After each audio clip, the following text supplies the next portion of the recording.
Bienvenue à tous, merci de nous rejoindre pour cette nouvelle édition de l'African Newsroom. Aujourd'hui, 4e volet de notre semaine sur les régimes de retraite sur le continent, avec notre dossier du jour qui sera consacré à la reconversion des sportifs après la retraite. Au programme également de cette émission, le dialogue politique relancé en République démocratique du Congo. Majorité et opposition entament des discussions. Elles sont organisées sous l'égide de la Conférence épiscopale nationale du Congo. Et la Cour internationale de justice somme la France de ne plus perquisitionner un immeuble présenté comme abritant la mission diplomatique de la Guinée équatoriale. Et pour nous accompagner pendant cette émission, Luc Sonor, vous êtes ancien international français de football, bienvenue. Samuel Bajoum, vous êtes journaliste et écrivain, bienvenue. Et avec nous également notre éditorialiste Alfred Chango, bienvenue Alfred. Merci Fanny, très heureux de vous retrouver autour de ce plateau. Et puis à mes très chères téléspectatrices, merci de leur accueil. Tout de suite, actualité du jour.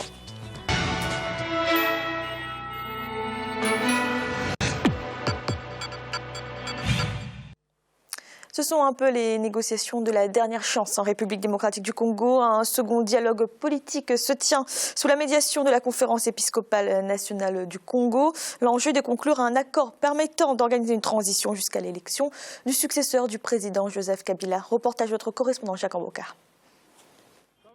Éviter au pays le spectre de la violence qui entoure la date du 19 décembre et redéfinir le cadre de la transition qui commence après la fin du mandat du président Joseph Kabila, c'est le but du deuxième dialogue qui mettra en face d'une part les signataires de l'accord du 18 octobre et d'autre part le rassemblement, le MLC et alliés.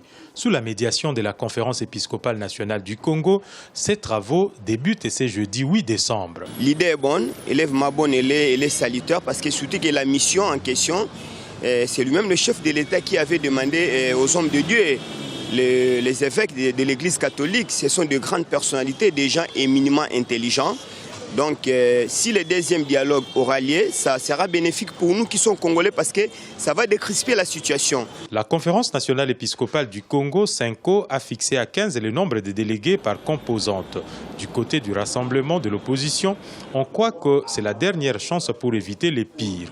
Dans la rue, ceux qui se reconnaissent de la majorité estiment qu'on risque de ne pas avoir de la matière à traiter au cours de cette rencontre. L'entourage de Joseph Kabila est en train de l'induire en erreur. Et lui-même a compris, c'est en fonction de cela qu'il a soutenu la mission des évêques pour leur demander d'aller jusqu'au bout. Mais si c'est un dialogue qui va apporter que des arrangements politiciens, on ne va pas l'utilité de ce deuxième dialogue parce que tout a été épuisé avec le premier dialogue. Deux textes seront confrontés au cours de ces dialogues, à savoir l'accord politique du 18 octobre et le mémorandum du rassemblement soumis à la CENCO. Ces deux documents portent quelques points de convergence, mais aussi d'importantes divergences, notamment sur la durée de la transition. Le rassemblement de l'opposition prévoit l'organisation de la présidentielle à la fin 2017, alors que l'accord politique planche plutôt sur la date d'avril 2018. Alfred, entre les signataires de l'accord du 18 octobre et ce rassemblement de l'opposition qui avait boycotté ce premier dialogue national, il y a des divergences profondes. Alors est-ce qu'un second dialogue politique peut vraiment changer la donne? Bien Fanny, il faut d'abord rappeler les principes très simples. Si la constitution de la RD Congo est considérée comme la Bible laïque qui gouverne la vie publique de la RD Congo, on ne voit pas pourquoi le pouvoir actuel a violé cette constitution-là et comment la Conférence épiscopale nationale du Congo peut accepter ce genre de choses. Ça, c'est la première observation. Alors, c'est-à-dire violer la Constitution de quelle manière? Violer la Constitution dans la mesure où tout le monde sait que les échéances présidentielles, c'est tous les 5 ans, que Kabila a été élu il y a 5 ans sur la base de cette Constitution. Il avait tous les pouvoirs, tous les moyens nécessaires pour prévoir le budget pour organiser ces élections en temps et en heure. Il ne l'a pas fait. La Commission électorale nationale indépendante a aussi est là depuis tout ce temps-là. Et au fond, tout ce qui se passe en RD Congo, c'est que quand ça les arrange, on critique la communauté internationale, on parle de souveraineté nationale, d'ingérence. Quand ça ne les arrange, ça les arrange, ils font quoi? Ils vont dire, pour organiser les élections, il nous faut de l'argent et ils demandent là encore des milliards de dollars pour organiser ces élections. Alors on leur dit, vous dites nous sommes souverains, mais pourquoi vous ne dégagez pas vous-même les moyens d'organiser ces élections et vous attendez encore de la communauté internationale que vous insultez quand ça ne vous arrange pas. Donc ça c'est la première chose. La seconde c'est que, au fond, le glissement de fait est là. On l'a contesté, les Congolais l'ont contesté, continuent à le contester. Disant effectivement, si on veut respecter jusqu'au bout la constitution de la RD Congo, le mandat de Kabila s'arrête le 19 décembre. Voilà, de cette année, 2016. De cette année-ci, 2016. Il s'en va et, suivant la constitution, c'est le président du Sénat qui assure l'intérim pendant 120 jours ou plus pour organiser les élections. Or, il ne se donne pas tous les moyens et au fond, les partisans des Kabila se disent c'est l'opposition qui viole la Constitution. Enfin, il y a là une perversion intellectuelle extraordinaire qui fait effectivement qu'on arrive à cette impasse-là. Samuel Bajoum, que peut-on attendre d'un tel dialogue politique, le second dans le pays? Bon, le dialogue est toujours mieux que la guerre. Mais je voudrais faire quand même un petit rappel historique qui montre quand même la responsabilité de Tshisekedi. Je sais que je vais choquer beaucoup de gens. Alors, un petit rappel rapide. Hein. Oui, mais Tshisekedi porte une lourde responsabilité dans cette histoire parce que avant que Kabila Père n'accède au pouvoir, il y avait eu une conférence à laquelle participait Mandela d'ailleurs, à l'issue de laquelle on avait convaincu Mobutu de quitter le pouvoir. Et Tshisekedi avait été nommé Premier ministre. Et c'est lui qui devait prendre la relève, c'est-à-dire assumer les fonctions régaliennes. Sauf qu'il devait prêter, conformément à la constitution de l'époque, serment devant Mobutu. Il a refusé systématiquement, il dit qu'il ne reconnaît plus l'autorité de Mobutu, il ne prête pas serment. C'est là que tout s'est bloqué. Mobutu a dit dans ces conditions, je ne pars pas.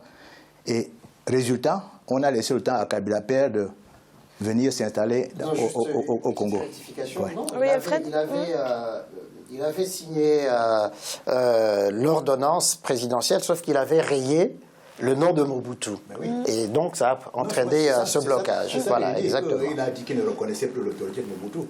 Donc ça a entraîné ce blocage et résultat, Kabila Père est arrivé au pouvoir et tout part de là. Donc c'est un rappel historique qui est quand même important parce qu'on n'en parle pas souvent. C'était juste ce que je voulais. Mais je dis, le dialogue est toujours plus important.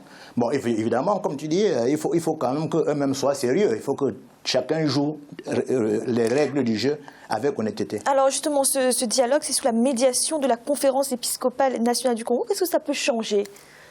Ça ne changera strictement rien, Fanny, parce que cette conférence épiscopale nationale du Congo a manqué, j'allais dire, de charisme, a manqué d'esprit prophétique. Il y a quelques années, il y a eu un jeune évêque, paix à son âme, il est décédé dans des circonstances jusqu'à aujourd'hui inexpliquées, crash d'avion, mais on sait que parce qu'il était très virulent par rapport à cette conférence épiscopale et à sa démission vis-à-vis de sa mission, vis-à-vis du peuple congolais et par rapport au pouvoir de Kabila, je pense ici à Monseigneur Lembi, qui est mort. Et au fond, ceux qui sont restés dans cette conférence épiscopale, il s'est passé quoi? Le pouvoir de Kabila a su les acheter, l'ancien président de la conférence épiscopale nationale congolaise, et tous les autres, ils se sont couchés, ils se sont aplatis devant le pouvoir de Kabila. Aujourd'hui, ils essaient de se rattraper, mais de jouer aux bons offices, mais je pense qu'on est dans une impasse totale, puisque ça ne changera rien, strictement rien. Le rassemblement de l'opposition, il ne pourrait pas céder sur des Le rassemblement de l'opposition est assez clair, disant le mandat de Kabila s'achève. Pourquoi voulez-vous qu'on organise les élections 2 ans après? Parce que jusqu'à présent, même le Premier ministre qui a été nommé à l'issue de la première conférence, du premier dialogue, il n'a même pas constitué son gouvernement et pourtant il est là. D'accord? Et donc on perd du temps encore. Chaque fois c'est comme ça. On va de délai en délai et au bout du compte, on arrivera justement à dire mais en 2017, c'est pas possible d'organiser les élections, donc il faut aller en 2018. Et en 2018, ce sera pareil. Je dis, le malheur de la RD Congo, c'est sa classe politique. Depuis 1960. Mais vraiment, c'est cette classe politique-là qui est incapable de comprendre les grands enjeux de ce pays-là pour le conduire vers un destin meilleur. Et on en voit l'exemple avec ce qui se passe maintenant. Merci. Dans l'actualité également, dans une décision délivrée ce mercredi 7 décembre, la Cour internationale de justice a demandé à la justice française de ne plus perquisitionner un bâtiment à Paris soupçonné d'appartenir à Théodorine Obiang Mangué, le fils du président équato-guinéen. La Cour reconnaît le caractère diplomatique de l'immeuble. Samuel Gembok et Ndira Ndiaye. La décision de la Cour internationale de justice était très attendue en Guinée équatoriale, en France et sur le continent. Réuni à La Haye ce mercredi 7 décembre, l'organe judiciaire principal des Nations Unies n'a formulé aucune décision sur l'immunité de Théodorine Nguema Obiang Mangué, vice-président de la Guinée équatoriale, mais elle reconnaît à l'unanimité le caractère diplomatique de l'immeuble situé au 42 avenue Foch à Paris, en France. La France doit, dans l'attente d'une décision finale en l'affaire, prendre toutes les mesures dont elle dispose pour que les locaux présentés comme abritant la mission diplomatique de la Guinée équatoriale au 42 avenue Foch à Paris jouissent d'un traitement équivalent à celui requis par l'article 22 de la Convention de Vienne sur les relations diplomatiques, de manière à assurer leur inviolabilité.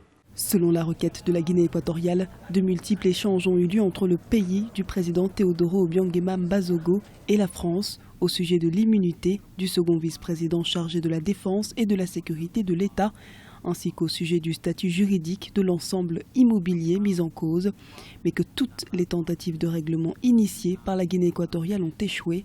Si la Cour a reconnu le caractère diplomatique à l'immeuble, elle n'a pas pu ordonner à la République française de prendre toutes les mesures nécessaires pour mettre fin à toutes les procédures en cours contre le vice-président de la République de Guinée équatoriale, comme l'avaient souhaité les autorités du pays. La Cour, en fait, ne va pas au bout des deux questions qui sont posées.